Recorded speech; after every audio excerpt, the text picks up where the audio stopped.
Fanny menantang teman-temannya yang masih Katolik untuk menjawab pertanyaan yang mengganjal hatinya. Ia berkata, jika ada yang bisa memberikan jawaban yang meyakinkan, ia akan berhenti dari niatnya untuk masuk Islam. Pertanyaannya adalah, apakah Yesus pernah mengklaim dirinya sebagai Tuhan dan mendapatkan penghormatan sebagai Tuhan?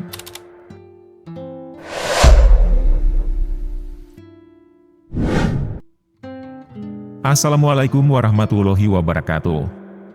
Sahabat kalbu yang Allah cintai. Kisah kali ini menceritakan, seorang aktivis gereja mendapat hidayah setelah mengejek temannya yang masuk Islam. Kita masuk ke kisahnya. Fanny adalah seorang pria yang berasal dari Filipina. Pada tahun 2008, ketika ia sudah berumur 29 tahun, ia mengambil keputusan besar dalam hidupnya, ia masuk Islam. Padahal, sebelumnya ia adalah seorang aktivis gereja yang sangat taat. Menurut Islam Web, Fanny tumbuh dalam lingkungan keluarga Katolik yang kental. Sejak kecil, ia sudah terbiasa menghabiskan waktunya di gereja. Ia bahkan pernah menjadi pelayan altar yang rajin.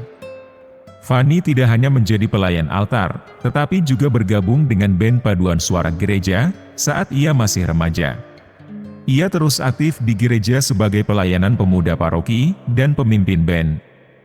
Ia juga menjadi anggota tingkat 3 dari Knights of Columbus, sebuah organisasi Katolik internasional, dan Cursilo untuk Kristen, sebuah gerakan rohani yang mengadakan retret. Ia bahkan sempat menjadi wakil rektor di kelas junior.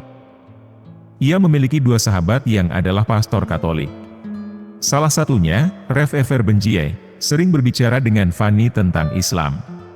Dia menjelaskan kepada saya, bagaimana Islam memberikan penghormatan yang tinggi kepada Yesus dan ibunya Maryam, kata Fanny. Namun, Fanny selalu merasa ada yang kurang dalam keyakinannya sebagai seorang Katolik.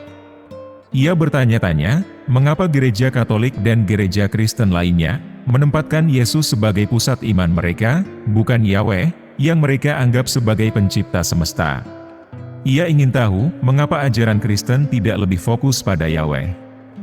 Fanny sering bertanya kepada teman-teman gerejanya tentang hal-hal yang membuatnya bingung tentang iman Katolik. Namun, ia tidak pernah mendapatkan jawaban yang memuaskan hatinya. Ia akhirnya berhenti bertanya, karena teman-temannya menuduhnya ragu-ragu terhadap Tuhan atau Yesus.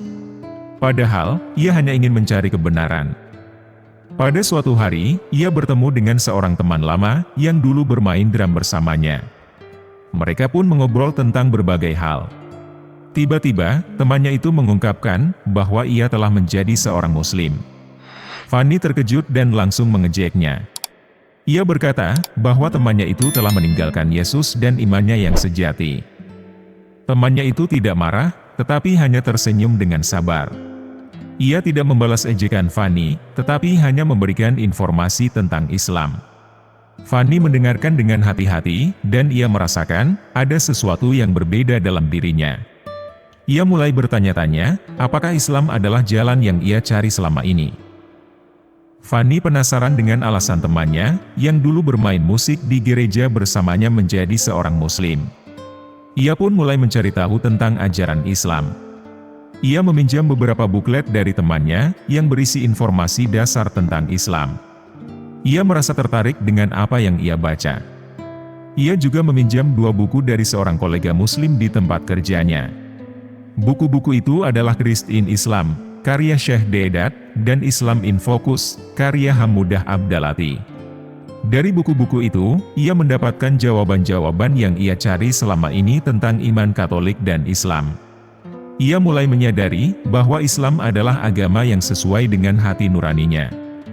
Sahabat kalbu yang beriman, Fanny kemudian mengumpulkan keberanian untuk memberitahu keluarganya tentang keinginannya untuk menjadi seorang Muslim. Ia tidak menyangka bahwa ibunya akan bereaksi dengan sangat emosional. Ibunya terkejut, bersedih, dan menangis mendengar pengakuan Fanny. Fanny merasakan kesedihan ibunya dan tangisan pamannya, yang khawatir ia akan tersesat dan masuk neraka. Namun, ia tidak berubah pikiran. Ia hanya tersenyum dengan tenang, dan berusaha memberikan pemahaman kepada mereka tentang Islam. Ia juga mengundurkan diri dari pelayanan gereja, yang ia lakukan selama ini, ucapnya. Namun, perjuangan Fanny untuk menemukan Islam tidak berakhir begitu saja. Ia mengaku sering berselisih pendapat dengan sepupunya, yang masih teguh dengan iman Katoliknya. Bahkan, banyak teman-temannya yang mencoba membujuknya untuk kembali ke gereja, dan meninggalkan Islam. Namun, Fanny tetap yakin dengan pilihannya. Fanny menantang teman-temannya yang masih Katolik, untuk menjawab pertanyaan yang mengganjal hatinya. Ia berkata, jika ada yang bisa memberikan jawaban yang meyakinkan, ia akan berhenti dari niatnya untuk masuk Islam. Pertanyaannya adalah, apakah Yesus pernah mengklaim dirinya sebagai Tuhan, dan mendapatkan penghormatan sebagai Tuhan?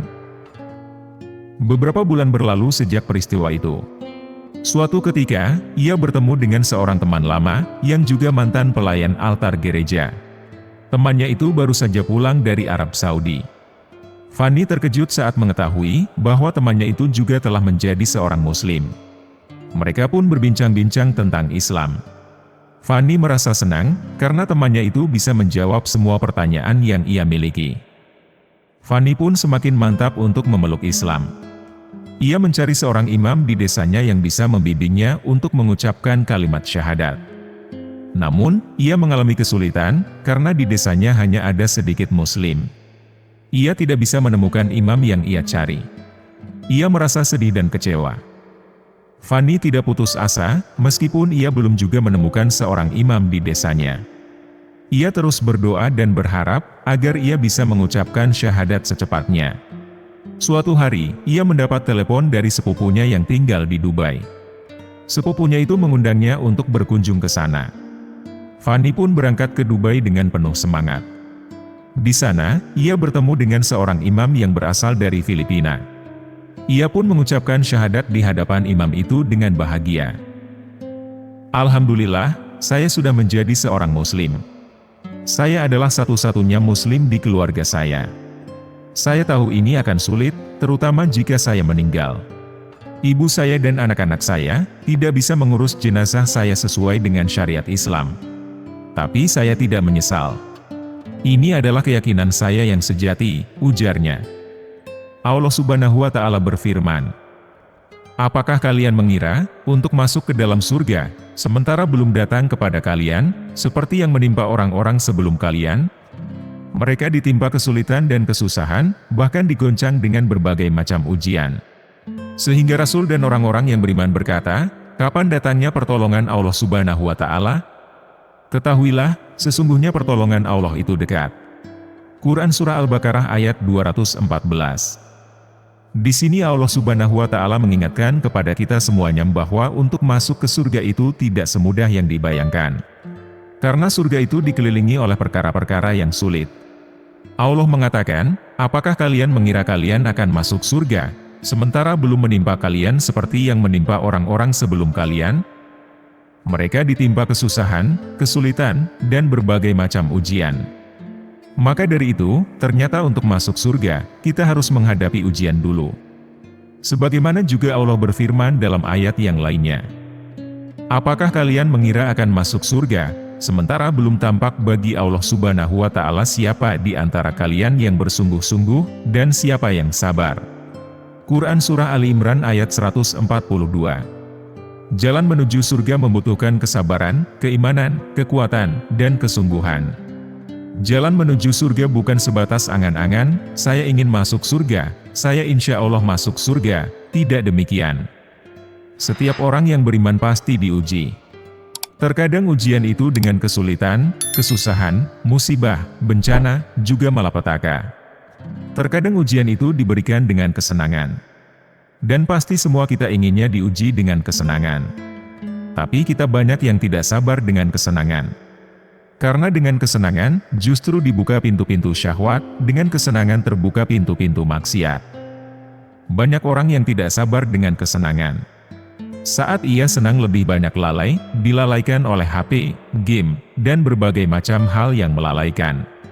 Saat kita senang, rasa takut kita kepada Allah berkurang.